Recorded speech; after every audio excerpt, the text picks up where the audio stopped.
할렐루야. 소위 제가 이렇게 좀 균형 있게 딱 앉았으면 좋겠다 했는데 코로나 바이러스로 인해서 면회소까지 와서 이렇게 자리를 정돈해 주셔서 얼마나 감사한지. 또 오늘 입구에서 아가씨 두 분이 있어서 안내를 이렇게 해주셔서 참 감사합니다.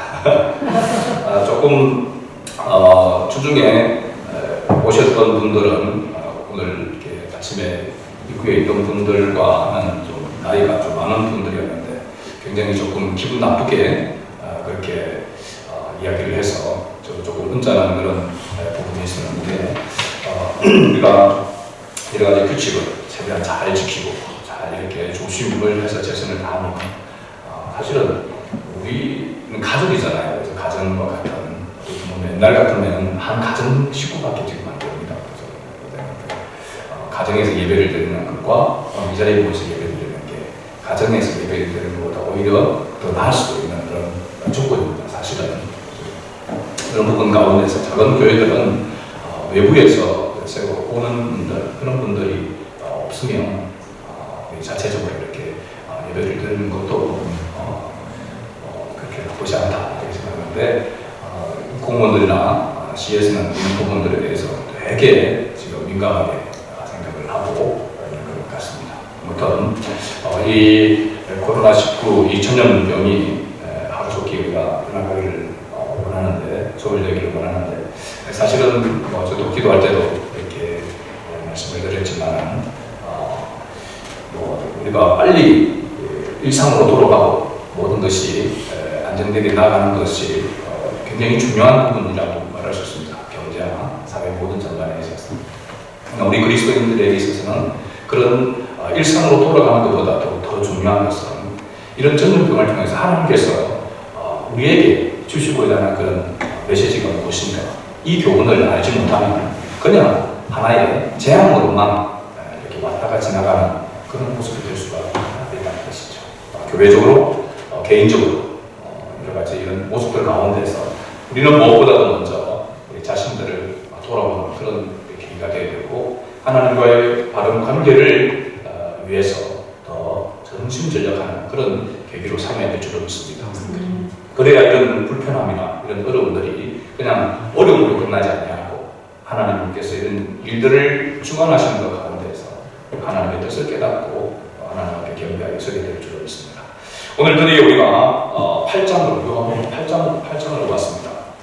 제가 오늘 여러분들에게 또 하나의 양해를 구해드릴 것은 지금 월요일날 제가 부산으로 가서 안경을 새로 이렇게 주문을 해놨습니다.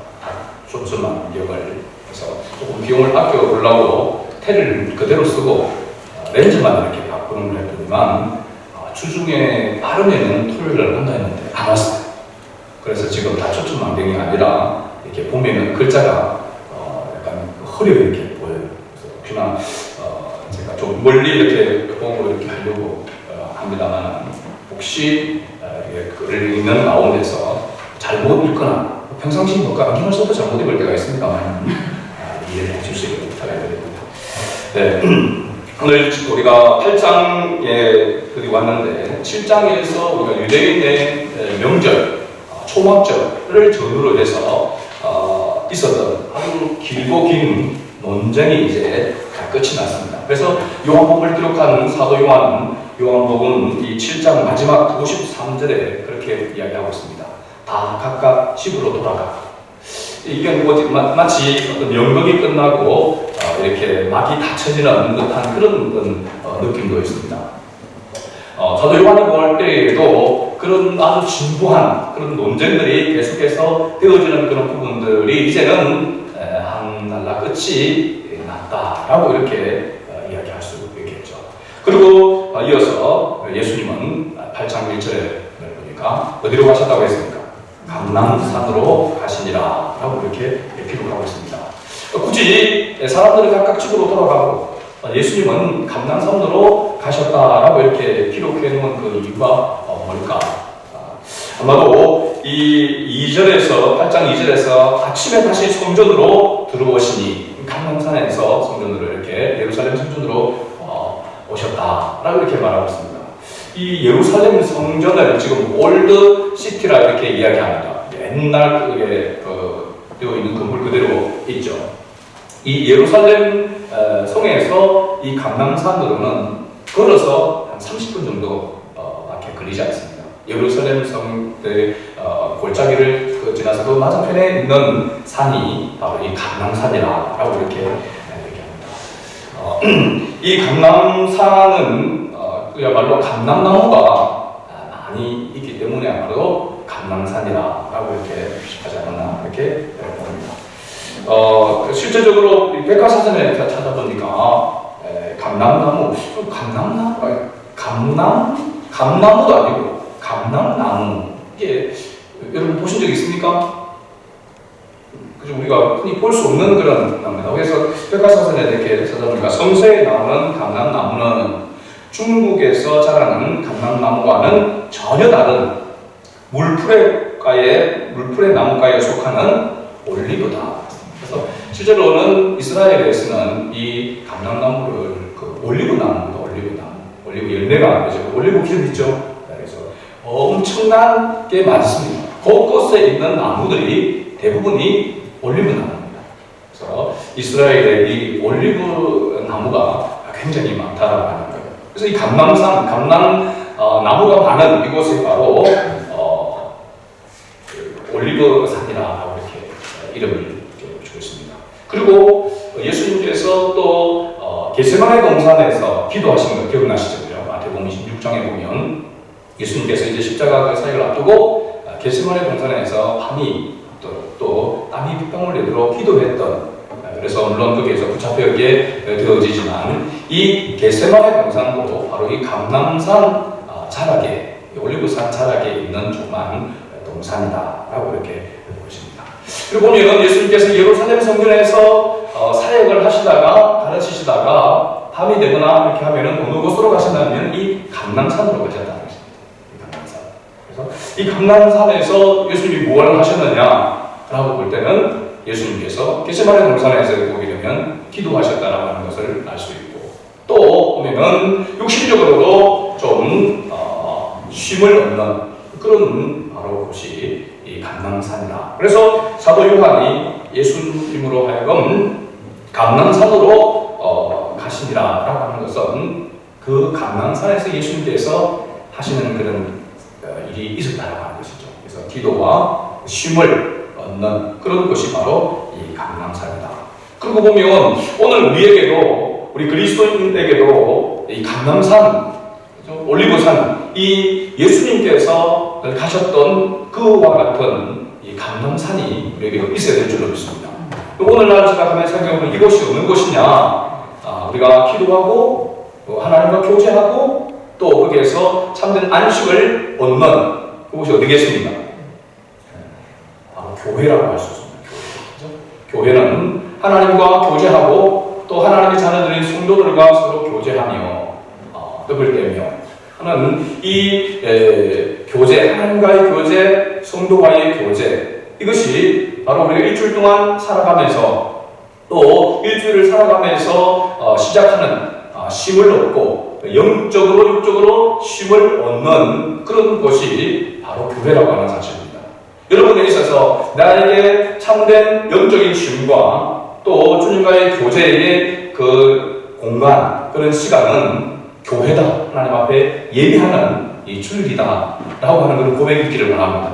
나는 어느 곳에서든지 우리가 주님과 함께 동행하며 주님의 은혜 가운데서 우리가 참된 쉼을 얻을 수 있지만, 교회를 통하여서 교회 공동체에 대해서 하나님을 예비하고 그리고 성도와의 교제를 통하여서 참된 안식과 쉼을 얻는 또 재충전을 받는 그런 곳이 바로 교회입니다라고 하는 그런 고백이 우리에게 끊임없이 있기를 주의 이름으로 축복합니다.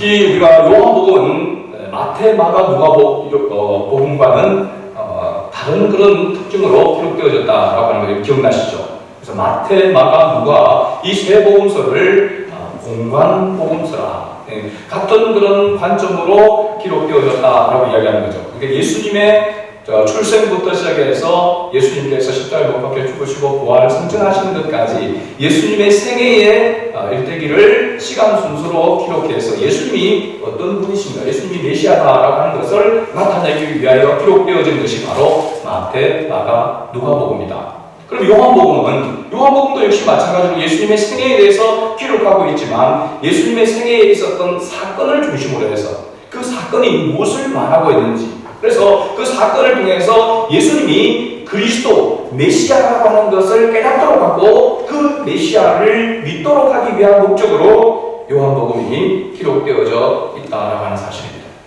그런 어떤 측면에서 우리가 보게 될 때에 이 요한복음 8장에서 사도 요한이 어떻게 보면 마태, 마가, 누가복음에 없는 기록을 이 요한복음에 오늘 8장 1절에서 11절에 이 음행한 여자의 이 사건을 기록하고 있습니다.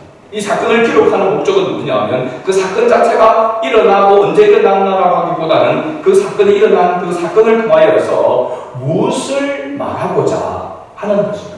예수 그리스도가 무엇을 말하고자, 이 본문이 무엇을 말하는지에 대해서 깨닫도록 하기 위해서, 알려주기 위해서 이 본문을 기록했다라고 하는 사실입니다.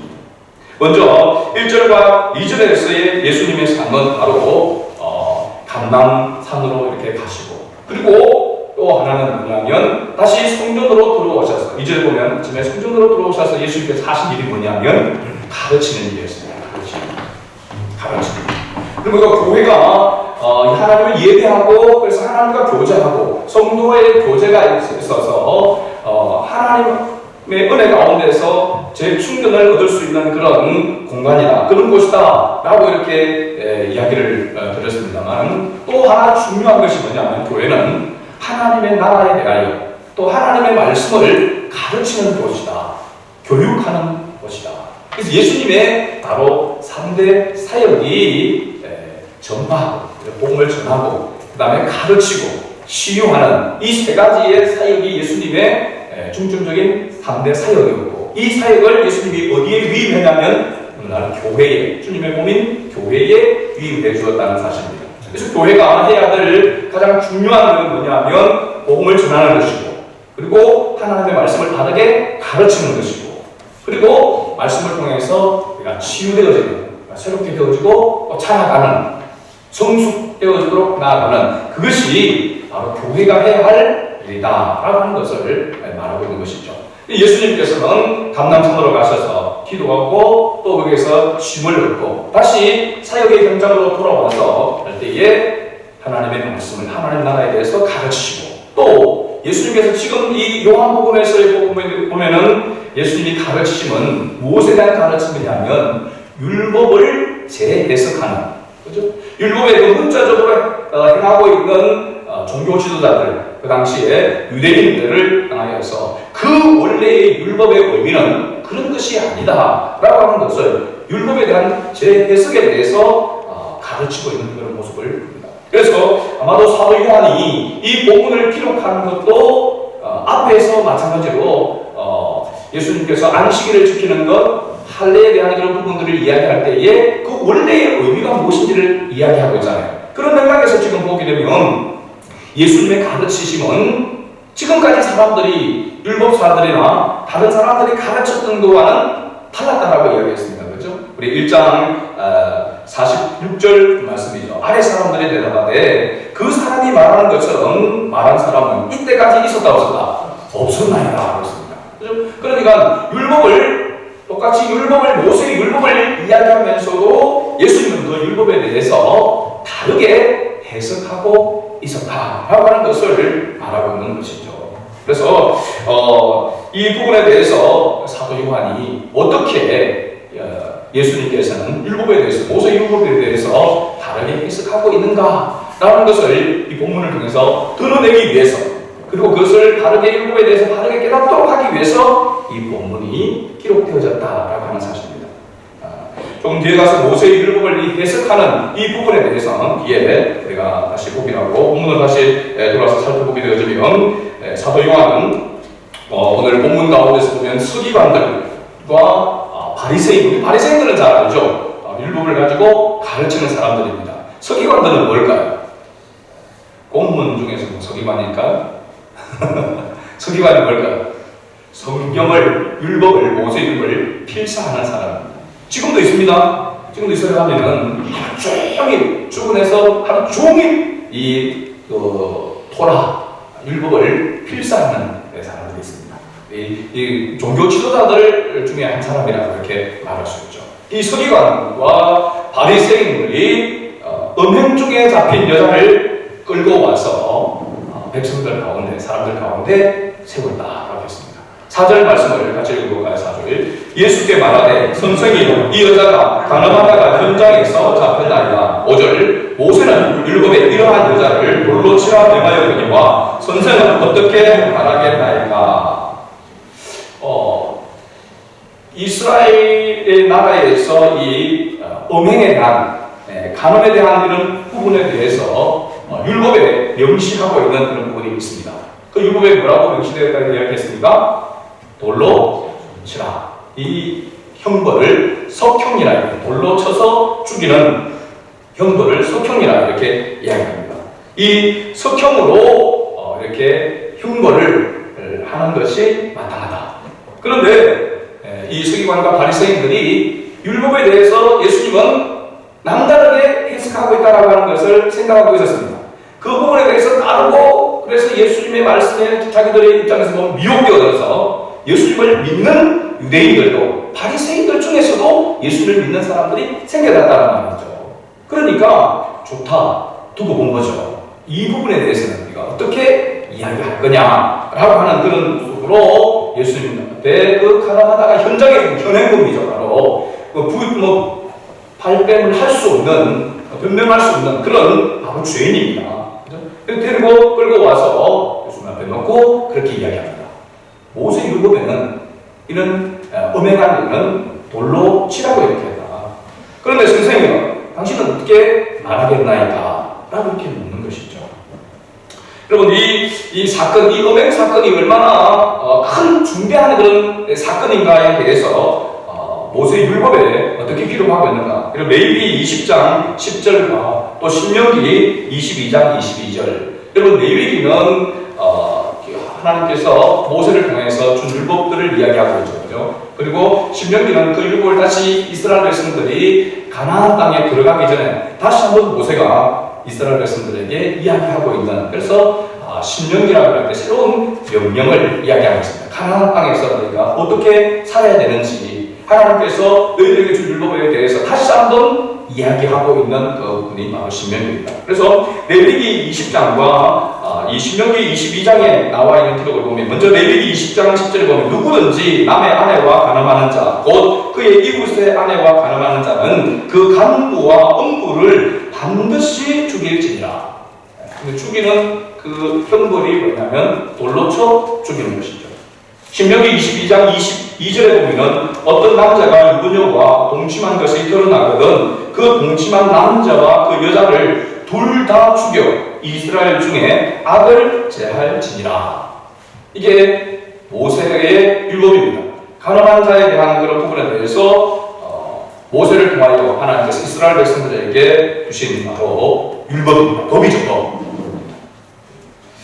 자, 요한복음으로 돌아가서 본문을 보면은 3절에서 5절 말씀, 8장 3절에서 5절까지의 말씀을 이렇게 보면은 그들이 서기관과 바리새인들이 음행 중에 잡힌 여자를 끌고 와서 그들 앞에 세우고 이야기합니다. 모세율법에는 이러한 여자를 돌로 치라 했는데 선생님 당신은 어떻게 말하겠나이까? 어떻게 말하겠습니까? 하고 이렇게 어떻게 보면 질문을 하고 있지만 급박하는 듯한 그런 질문임을 알 수 있습니다. 근데 이들이 서기관과 이 바리새인들이 이 여자를 끌고 와서 예수님 앞에 이렇게 이야기하고 있는 그 모습, 그 내용을 보면서 여러분들 혹시 이상한 부분들이 있습니까? 이상하다라고 느끼는 부분이 있을까요? 내하고 상관없는 일입니다. 서기관과 바리새인들이 음행 중에 잡힌 여자를 끌고 와서 그들 가운데 세웠는데, 그죠? 뭐가 좀 이상한 점이 있습니까? 느껴집니까? 우리가 앞에서 신명기 22장 22절에 보면은 음행한 사람은 한 사람만 끌고 오라 했습니까? 두 사람 다 끌고 오라 했습니까? 네. 그죠? 동침한 남자와 그 여자를 둘 다 죽여 이스라엘에서 악을 제할지니라 라고 이게 법입니다. 그런데 누구만 왔습니까 지금? 여자만 끌려왔습니다. 여자만 끌려왔습니다. 그죠? 남자도 있었는데 가는 혼자 하는 건 아니니까 그죠? 남자도 있었는데 남자는 없어요. 안 왔어요.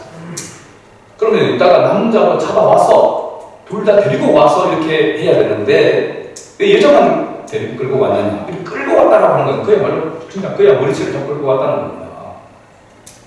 이거는 그 당시 사회의 어떤 그런 풍습이나 어떤 그런 문화라고도 이야기를 할 수 있을까요? 그건 여자와 아이들을 숫자에 포함시키지 않을 정도로 경시했던 그런 모습을 이야기하고 있습니다. 아마 남자가 도망을 갔는지 어떻게 된지는 알 수 없지만은 남자는 제쳐놓고 여자만 끌고 왔다라고 하는 것 자체만으로도 실제적으로는 율법에 합당하지 않는 것이죠. 재판을 하는 것 같으면 그럼 여자는 지금 같으면 여러분들이 그렇게 그 재판을 수용하겠습니까? 왜 법에는 둘 다 벌을 내려야 된다 하는데 왜 나 혼자만 데리고 와서 재판을 하십니까? 이렇게 이야기할 수도 있잖아요. 그죠? 그런 부분에서 이상한 부분이 있는데 그 부분에 대해서는 그 당시 사회적인 그런 모습이 여자와 아이들을 경시하는 그런 모습들 때문이 아닌가라고 이렇게 생각되어집니다.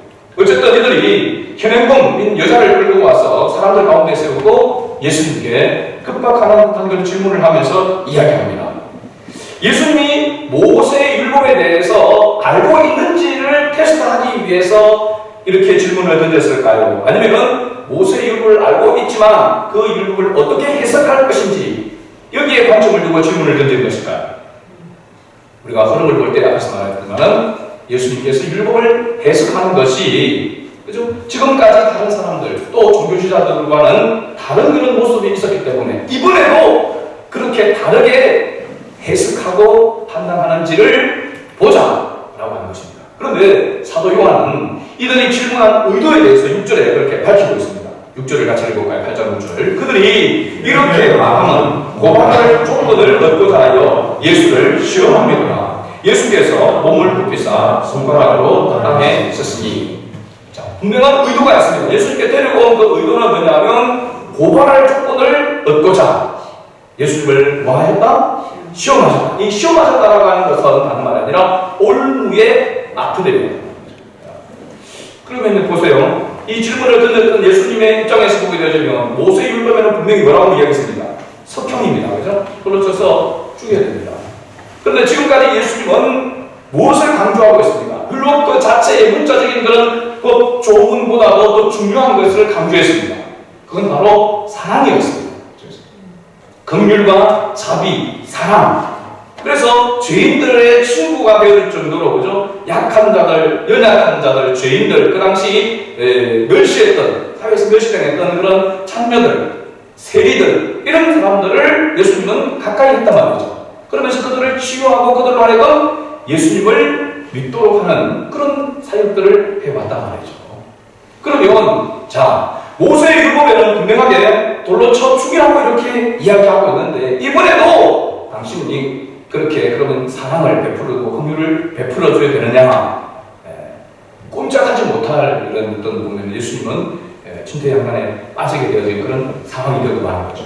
그래서 이걸 해서 확실한 이제 조건을 잡아서 예수님을 재판에 넘겨 진성 모독죄로 그렇게 해서 예수님을 죽이고자 하는 그런 의도가 이들 가운데 있었다라고 하는 사실입니다. 자, 그래서 예수님을 올무에 빠뜨려서 어떻게 율법을 해석하는지에 대한 그런 부분들을 보고 올무에 빠뜨려서 예수님을 재판에 넘기려고 그런 의도가 있었습니다. 자, 여기에 대해서 예수님은 어떤 반응과 또 대응을 하고 있는지를 우리가 보게 됩니다. 예수님은 어떤 반응을 보입니까? 6절 후반부에 보면 예수께서 몸을 굽히사 손가락으로 땅에 쓰시니 하겠습니다.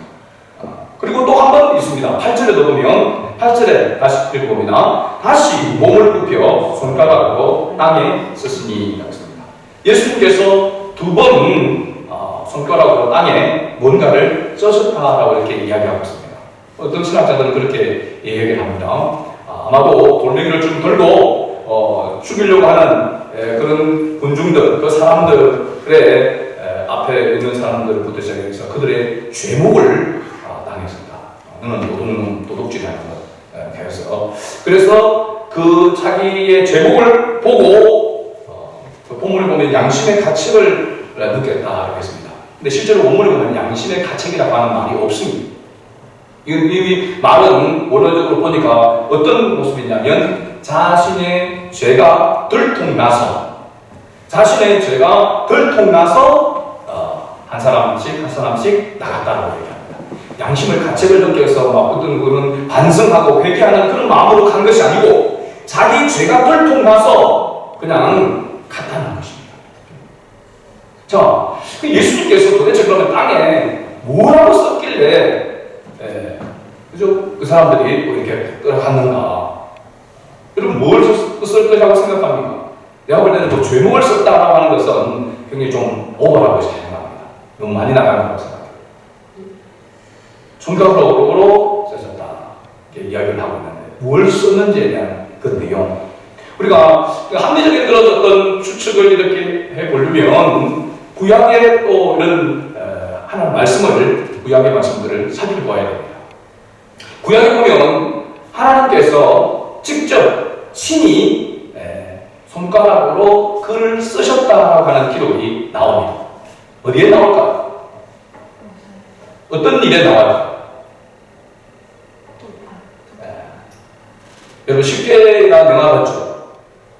두 돌판 십계명을 새길 때에 불이 팍 나와서 바위에 이렇게 해서 불을 새기는 그 장면. 저도 예수 믿고 난 다음에 믿음을 가지고 그 장면을 볼 때 굉장히 감동적이더라고요.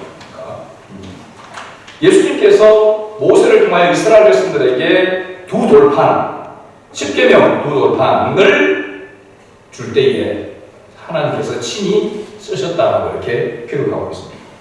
여러분, 출애굽기 31장 18절 출애굽기 31장 18절 여러분 그냥 그것만 써놓고 찾아보지 마시고 31장 18절에 보면 여호와께서 시내산 위에서 모세에게 이르시기를 마친 때에 정급한 불을 모세에게 주시니 이는 돌판이요 하나님이 친히 쓰신 것이라 했습니다. 하나님이 친히 쓰신 것이라. 여러분 관주 성경의 밑에 보면 작은 글씨로 이 부분에 친이라고 하는 그 말을 밑에 보게 되면 무엇으로 넣냐면 손가락으로 라고 이렇게 되어 있습니다. 하나님이 친히 쓰신 것이라. 두 돌판 십계명에 대해서 그렇게 이야기하고 있는데 그 부분을 손가락이라고 이렇게 써놨습니다. 하나님이 친히 쓰셨다. 그러면 하나님이 사람인지 몸을 가지고 있는 손가락으로 쓰셨다라고 하는 거죠. 이게 또 이런 부분들을 잘못해가지고 사기가 나오는 겁니다.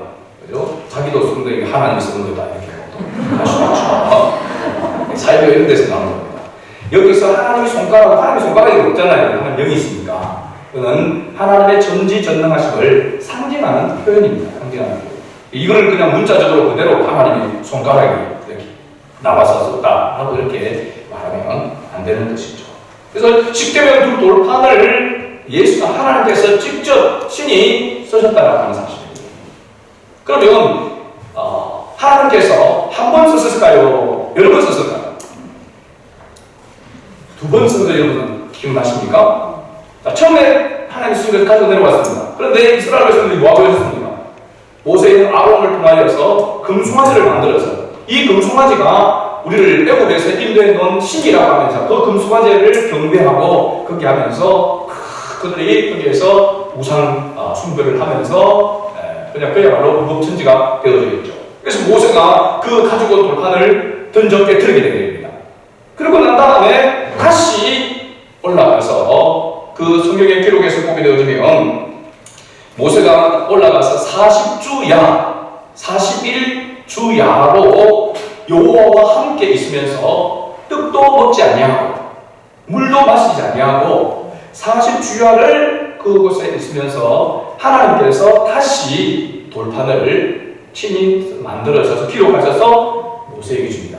처음과 다른 부분은 뭐냐면 처음에는 두 돌판도 하나님이 만들어 주셨습니다. 그렇죠? 그런데 두 번째는 두 돌판을 만들어서 올라갔습니다. 그리고 기록한 그게 새겨진 것은 하나님께서 새겨주셨다.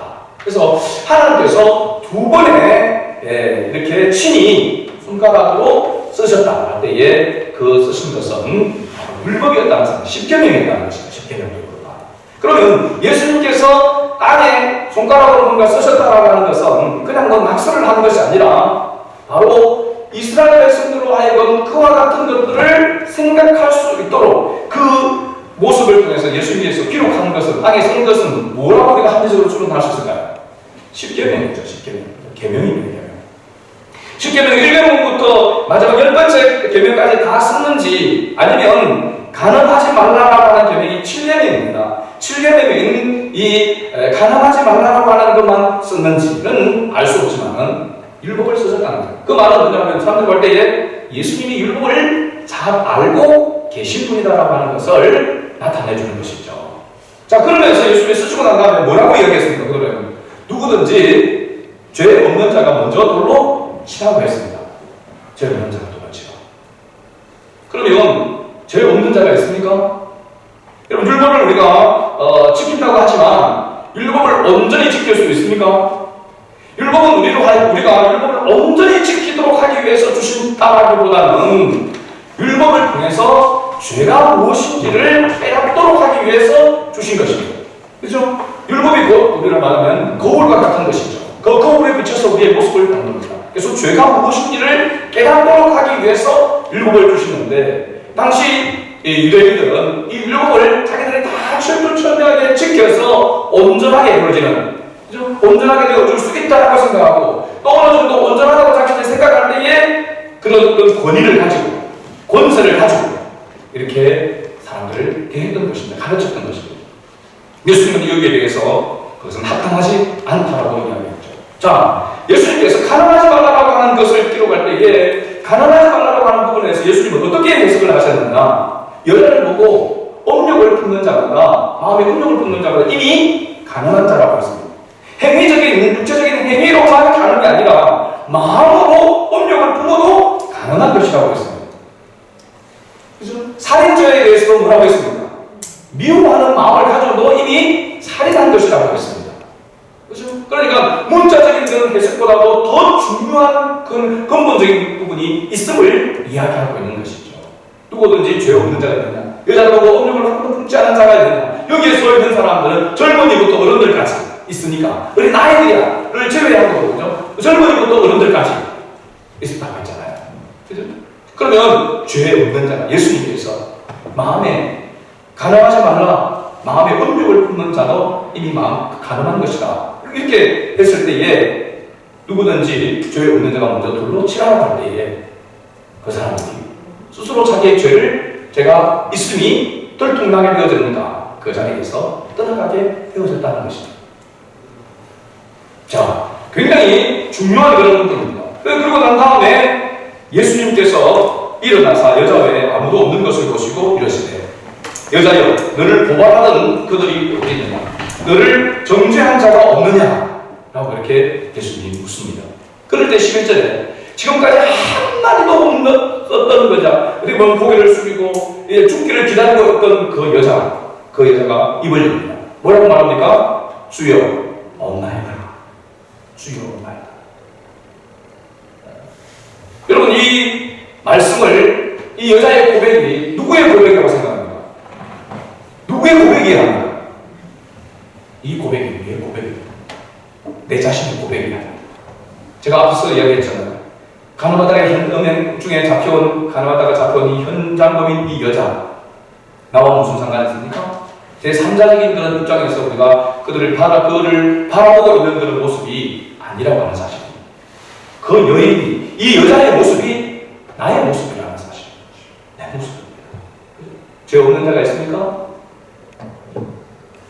모든 사람이 죄를 범하였음에 하나님의 영광에 이르지 못한다라고 로마서에 그렇게 말씀했습니다. 죄 없는 자가 있느냐? 크고 작은 죄가 크기 때문에 죄인이고 죄가 작기 때문에 죄가 아니냐? 아니면 하나님 보실 때는 다 죄인인 것입니다. 모두가 다 죄인인 것입니다. 중요한 것은 그 죄인이 가져야 될 그런 자세가 무엇이냐는 것을 예수님은 말씀하고자 하는 것이죠. 죄인이 죄인을 정죄할 수 없다라고 하는 사실입니다. 죄인에게 재판장으로 죄를 재판하실 분은 하나님 아버지밖에 없다라고 이야기하고 있는 것이죠. 믿습니까, 여러분? 우리가 사실은 이런 코로나19 이런 전염병을 통해서 때로는 대통령을 우리가 원망하기도 하고 정부에 대한 그런 부분들 여러 가지로 이렇게 이야기하지만 사실 우리가 조심해야 될 부분들은 그런 원망을만 해서는 안 됩니다. 제가 말한 그리스도인으로서의 우리의 모습은 그런 정부를 향하여서 대통령을 향하여서 그런 연약한 부분이 있고 부족한 부분들이 보인다 할지라도 그 부분이 보인다면 우리가 사실은 우리 그리스도인의 입장에서는 기도해야 되고 우리가 스스로 더 조심하는 그런 모습들을 보이는 것이 필요한 것이죠. 우리로 하여금 대통령을 정죄하고 우리로 하여금 공직에 있는 사람들을 그들의 잘못을 정죄하도록 우리에게 그런 권한을 주시지 않았다는 사실입니다. 사람에 대한 부분, 모든 사람들에게 공평하게 모든 사람들에 대한 죄에 대해서 우리가 그 죄를 정죄할 자격을 하나님 우리에게 주시지 않았다는 사실입니다. 그 부분을 유대인들은, 종교지들은 잊어버리고 있었다는 것이죠. 자기가 조금 더 율법을 나으면 그러지 못한 사람을 정죄하고 판단하고 재판하려고 하는 그와 같은 모습에 대하여서 그건 율법을 준 원래의 목적이 아니다라고 이야기하고 있는 것이죠. 그래서 우리가 여기서 놓치지 말아야 될 중요한 것이 있습니다. 바로 이 10계명을 어긴 여자가 누구를 말하고 있느냐? 우리 자신이라고 하는 사실. 주여 없나이다 라고 하는 이 고백이 우리의 고백이 되어야 될 줄로 믿습니다. 나는 죄인입니다. 베드로도 그랬다. 주여 나는 죄인이로서요. 나를 떠나소서. 자신이 죄인이라고 하는 것을 철저하게 깨닫지 않으면 자기가 재판장 노릇을 하려고 한다는 사실이죠. 그것을 하나님은, 주님은 인정하지 않는다는 사실입니다. 두 번째는 죄인들은 죄에 대하여 정죄할 자격이 없다라는 사실입니다. 하나님만이 재판장이시고 죄를 정죄할 자격이 있는 것이지 우리가 죄에 대하여 남의 잘못에 대하여서 정죄하는 것은 합당하지 않다. 근데 우리는 얼마나 자주 쉽게 정죄합니까? 목회자는 저도 마찬가지고 우리 모두가 가끔씩 우리가 남보다 조금 나은 부분도 아닌데 어떤 부분에서 조금 낫다고 하면 그렇지 못한 부분에 대해서 얼마나 폄훼하고 얼마나 정죄하고 얼마나 무시하고 그렇게 합니다. 그렇죠? 이런 부분들에 대하여 우리가 다시 한번 생각해 봐야 될 것입니다. 그래서 우리가 사람은 믿음의 대상이 아니고 사람은 사랑의 대상이라고 하는 부분이 바로 있게 될 것입니다. 왜? 다 똑같기 때문에, 다 죄인이기 때문에 그 죄인에 대해서 우리가 긍휼히 여기는 그런 마음이 있어야 한다는 것이죠. 그래서 세 번째, 우리 그리스도인들은 예수님처럼 죄인에 대하여 긍휼과 차별을 베풀어야 한다는 사실입니다. 너희 정죄한 자가 어디 있느냐? 주여 없나이다. 예수님은 정죄할 수 있음에도 불구하고 나도 너를 정죄하지 않는다. 그러면 예수님께서 죄에 대하여서 저도 아무 상관이 없다고 이야기하는 겁니까? 뒤에 예수님께서 뭐라고 말씀하고 있습니까? 나도 너를 정죄하지 않으니 가서 다시는 죄를 범하지 말라. 예수님이 모세의 율법을 부정하는 것이 아니라 죄에 대해서 관용하고 죄에 대해서 그냥 아무 책임도 없는 것처럼 이야기하고 있는 것이 아니라 예수님은 죄는 하나님과 우리의 사이를 갈라놓는 분명한 악이다라고 하는 그 죄에 대한 마땅한 형벌을 받아야 됩니다. 그 형벌을 대신하여 내가 죽으러 왔다는 것입니다. 그 죄를 대신하여 너희가 그 죄로 인하여서 마땅히 십자가에 마땅히 죽어야 될 그 죄를 위하여 내가 그 죄를 대신하기 위하여 왔다는 것이죠. 그것을 예수님은 이야기하고 싶어 하는 것입니다. 사도 요한은 바로 그것을 드러내고자 하시는 것입니다. 메시아가 누구인가? 라고 하는 겁니다. 죄에 대하여 부분에 대해서 죄를 용납하는 것이 아니라 죄의 정죄에 대해서 정죄하지 말라고 하면서 다시는 죄를 범하지 말라고 하는 말씀. 그러면서 그 홀로 남아있는 여인을 위하여서 예수님은 긍휼을 베풀어 주시는 것이죠. 우리가 이와 같은 마음을 가져야 된다는 사실입니다. 다른 사람들은 저 사람은 죄인이다, 저 사람은 다 무시하고 멸시하고 정죄하고 그렇게 판단하고 내친다 할지라도 우리는 그 향하여서 그 영혼을 바라보면서 죄인의 친구가 되어 주어야 한다는 사실. 여러분, 우리가 인권에 관한 문제, 동성애에 대한 그런 문제에 관해서 우리가 분명한 그런 입장을 가지고 있어야 되죠. 동성애를 우리가 무조건 동성애자를 혐오하고 그걸 정죄하는 것은 성경적이지 않은 것입니다. 그렇다고 해서 동성애를 용납하라고 하는 것은 더더욱 아니죠. 그 연약한 가운데 있는 자를 긍휼히 여기면서 그가 다시 정상적인 사람으로 돌아오도록 우리가 기도하고 그의 위로자가 되어줘야 한다는 사실입니다. 친구가 되어줘야 한다. 그것은 우리가 해야 할 일입니다. 그러나 무조건 동성애라고 혐오하면서 그 사람들을 정죄하고 그런 사람들은 교회에 들어오면 안 된다라고 이렇게 하는 것은 성경적이지 않다. 예수님이 언제 창기들을 향하여서 세리들을 향하여서 나는 너희들과 상종하지 않는다라고 얘기했습니다. 그들의 친구가 되어주셨습니다. 이것이 그리스도인으로서 가져야 될 그런 자세다라고 하는 것을 말하고 있는 것이죠. 오늘 우리는 하나님의 말씀을 따라서 하나님의 법을 따라서 살아가는 하나님의 백성입니다. 우리가 하나님의 나라, 하나님의 백성이라고 하는 그 의미는 뭐냐면 우리는 세상의 법에 의해서 다스려지는 것이 아니라 하나님의 말씀에 의해서 통치되는 자이기 때문에 하나님의 백성인 것입니다. 그렇다면 예수님께서 말씀하신 것 같이 우리도 예수님과 같은 그런 자세를 가지고 우리도 복음을 전하는, 우리가 죄에 대한 부분에서 철두철미하게 우리 자신을 정결하게 하는 또 힘써야 되지만 동시에 죄인에 향하여서 긍휼과 자비를 베푸는 그 마음을, 그 주님의 마음을 우리도 가지고 그 마음으로 사랑해야 한다라고 하는 것을 오늘 우리에게 말씀해주고 있습니다. 한 주간을 살아가면서 우리가 쉽게 남을 정죄하고 판단했던 그런 부분들을 다시 한번 돌아보고 우리 자신을 먼저 살피면서 나의 긍휼, 하나님의 긍휼과 하나님의 자비하심과 하나님의 사랑이 필요한 사람이 내 주위에 없는가 살피고 그에게 따뜻한 말 한마디, 그의 위로를 줄 수 있는, 진리의 가운데로 이끌어낼 수 있는, 인도할 수 있는 그런 그리스도인의 삶을 살아가는 저와 여러분 될 수 있도록 주의 이름으로 축복합니다.